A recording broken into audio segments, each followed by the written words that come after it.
नमस्कार दर्शक बंधु आचार्य चाणक्य नीति हेउछि चाणक्य द्वारा रचित एक ग्रंथ। सेथिरे मनुष्य जीवन को सुखमय और सफल बनाइबा पई किछि उपयोगी विषय वर्णना करा जाइछि। तन्मध्यरु वास्तु विचार अन्यतम। तेबे अनेकଙ୍କ घरे वास्तु जोगु सेमान दारिद्र्यतार शिकार होइथांती। आज मु आपण मानकु एपरि 5टी जिनिस विषय कहिबी जहाद्वारा आपणक जीवन बदली जीव। प्रथमे जे व्यक्ति संपूर्ण हृदय भगवान गणेशଙ୍କ हाथ धरे से केबे दुखी रहिब नाही। सेथिपाई गणेशଙ୍କୁ विघ्नहंता बोली कहा जाए। धन एवं सुखरु बाधा दूर करिबा पाई नृत्य करुथिबा गणेशଙ୍କ प्रतिमा घरे रखिबा अत्यंत शुभ अटे। सकाळु उठी निश्चय गणेशଙ୍କ प्रतिमा को प्रणाम करिवे।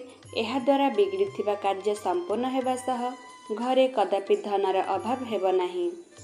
द्वितीय बंशी वास्तुदोष दूर करिबारे बहुत गुरुत्वपूर्ण अटे। आर्थिक समस्या मुक्ति पाई व्यक्ति को रूपार बंशी घरे रखिबा उचित। वास्तुशास्त्र रे वर्णना अछि घरे रूपार बंशी रखिबा द्वारा माता लक्ष्मी घरे वास करिथांती। एहा द्वारा वास्तुदोष दूर हेबा सह घर को धन आगमनर स्रोत मिलिथाए। तृतीय वास्तुशास्त्र अनुसार शंखरे वास्तुदोष दूर करिबार अद्भुत क्षमता रहिछि। शंख ध्वनि द्वारा चतुर्पार्श्वरे पवन मध्य पवित्र और सकारात्मक होई जांती।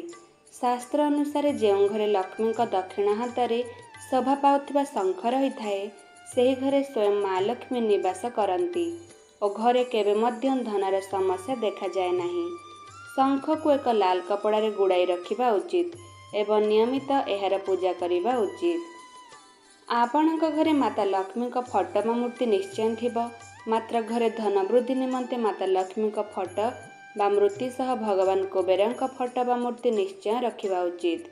कुबेर आय प्रदान करती और लक्ष्मी धन, सेथिपाई दुई जन को परस्पर पूरक बोली माना जाए। कुबेर उत्तर दिगरे स्वामी होइथिबारु तांको सर्वदा उत्तर दिगरे ही रखंतु। घर वास्तुदोष दूर करिबा पाई धन संबंध समस्या पाई प्रतिदिन एक कर्पूर निश्चय जलांतु। घरर मध्यवर्ती स्थान में प्रतिदिन कर्पूर जलाइबा द्वारा घरे थिबा नकारात्मक शक्ति नष्ट हो जाए और आपणक बाधा प्राप्त कार्य मध्य धीरे धीरे बाधा मुक्त होइथाए। तेबे दर्शक बंधु एही 5टी नियम को निश्चय पालन करंतु, आपणकर मंगल हेबो। आशा करूची आपण मानक मोर एही भिडियोटी निश्चय पसंद आसीथिबो। पसंद आसीथिले आम चैनल को लाइक शेयर और सब्सक्राइब निश्चय करंतु। धन्यवाद।